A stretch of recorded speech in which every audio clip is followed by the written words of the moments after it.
મુન્દ્રાના બારોઈ ગામે વસતા મહેશ્વરી મેઘવાડ સમાજના વેલજીભાઈ મતિયા પૂર્વાભાસ મુજબ જાહેરાત કરી હજારો લોકોની નજર સામે દેવ થઈ જતા કચ્છમાં શ્રદ્ધાના ઘોડાપુર ઉમટ્યા હતા। રવિવારે દિવસ દરમિયાન કચ્છ સહિત સમગ્ર દેશભરમાંથી લાખો ભક્તો અનુયાયીઓ તેમના દર્શન માટે ઉમટી પડ્યા હતા। તેમના પાર્થિવ દેહને ગઈકાલે અંતિમ દર્શનાર્થે નિવાસ સ્થાને રાખવામાં આવ્યો હતો અને કચ્છ તેમજ કાઠિયાવાડમાંથી મોટી સંખ્યામાં ભક્તો અને મહેશપંથી અનુયાયીઓ તેમના દર્શને ઉમટતા રહ્યા હતા। ત્યારે રવિવારે ખંભરા ખાતે તેમની શાસ્ત્રોક્ત વિધિ વિધાન સાથે સમાધિ આપવામાં આવી હતી। ખાસ કરીને કચ્છના સાંસદ શ્રી વિનોદભાઈ ચાવડા, ધારાસભ્યો ડૉક્ટર નીમાબેન આચાર્ય, રમેશભાઈ મહેશ્વરી, તારાચંદભાઈ છેડા, જિલ્લા ભાજપના પ્રમુખ શ્રી કેશુભાઈ પટેલ, કોંગ્રેસના અબડાસાના ધારાસભ્ય શ્રી શક્તિસિંહ ગોહિલ, જિલ્લા કોંગ્રેસ પ્રમુખ નરેશ મહેશ્વરી સહિતના કોંગી આગેવાનો પણ મતિયાદેવના અંતિમ દર્શન માટે પહોંચ્યા હતા। આ આગેવાનોએ ચંચળ ન્યૂઝ સાથે વાત કરતા વેલજીભાઈ મતિયાને વંદન કર્યા હતા। આપણે કચ્છની ભૂમિ એ સંતોની ઐતિહાસિક એવી ભૂમિ છે કે જ્યાં આજે પણ આ ભૂમિ પરના પરચાઓ, આજે પણ આ ભૂમિનું સત્ય એ જળવાયેલું રહેલું છે। કચ્છમાં કોમી એકતા, ધાર્મિક એકતા એના પણ ઉત્તમ પ્રતીકો જોવા હોય તો આપણી કચ્છની ભૂમિ એમાં જોવા મળે।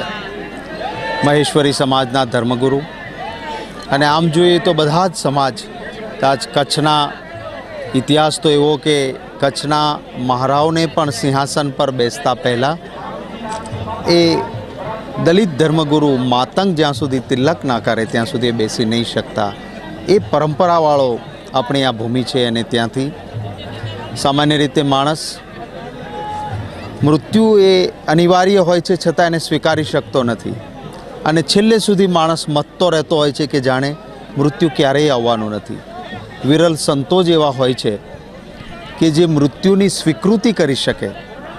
એટલું જ નહીં, એક અગમ વાણી દ્વારા એમણે કહ્યું કે ચોથનો દિવસ એ મારા ગુરુએ મને સ્વપ્નમાં આવીને કહ્યું છે અને મારા માટે આ છેલ્લો દિવસ।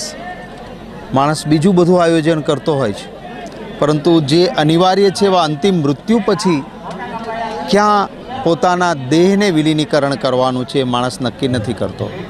જ્યારે અહીં આ મહેશ્વરી સમાજના ગુરુવર્યએ આ જ ભૂમિ પણ આવીને પોતે અગાઉથી નક્કી કરીને ગયા કે મારા ગુરુએ કહ્યું છે એ પ્રમાણે આ જ ભૂમિ એ મારા માટે મારી સમાધિ, મારું અંતિમ વિસર્જન, દેહનું વિસર્જન એ આ જ ભૂમિમાં થાય। હું આવા વિરલ સંતની તો આત્માની ચીર શાંતિ જ હોય, પરંતુ એમના જવાથી સમગ્ર કચ્છ ઉપર જે દુઃખ આવી પડેલું છે, ન પૂરી શકાય તેવી ખોટ પડી છે, ત્યારે એ પૂરી પડે એ માટેના આપણા દુઃખમાં સૌ આપણી જાતને સંભાળી શકીએ એવી આ ઈશ્વરના આશીર્વાદ મળે। અમારો આજે રૂડો અવસર છે અમારી સમાજ માટે। આજે અમારી સમાજ માટે રૂડો અવસર છે। અમારા શ્રી ધણી માતંગ દેવ, લુણંગ દેવ, માતઈ દેવ, મામઈ દેવ, અમારા ધણી માતંગ દેવ થરાઈ પાકિસ્તાનમાં, લુણંગ દેવ અમારો 4 ધામ અમારા પાકિસ્તાનમાં, 5મો ધામ ગુડથર મતિયા દેવ। ગુડથર મતિયા દેવ પાછળ એવું જ કલયુગ કહેવાય ને, કલયુગ પાછળ સતયુગનો પરચો દેવા માટે વેલા દાદાએ આગમવાડી ભાખી હતી કે હું દેવ 20 દિવસ પહેલે ચોથના દિવસે મતિયાદેવનો મેળોમાં મોટો દિવસો છે, ચોથના દિવસે હું દેવ થઈશ। એના પાછળ દાદાએ જે આંગણવાડી ભાખી હતી, અમારા માટે એક આંગણવાડી સોનની લકીર થઈ ગઈ।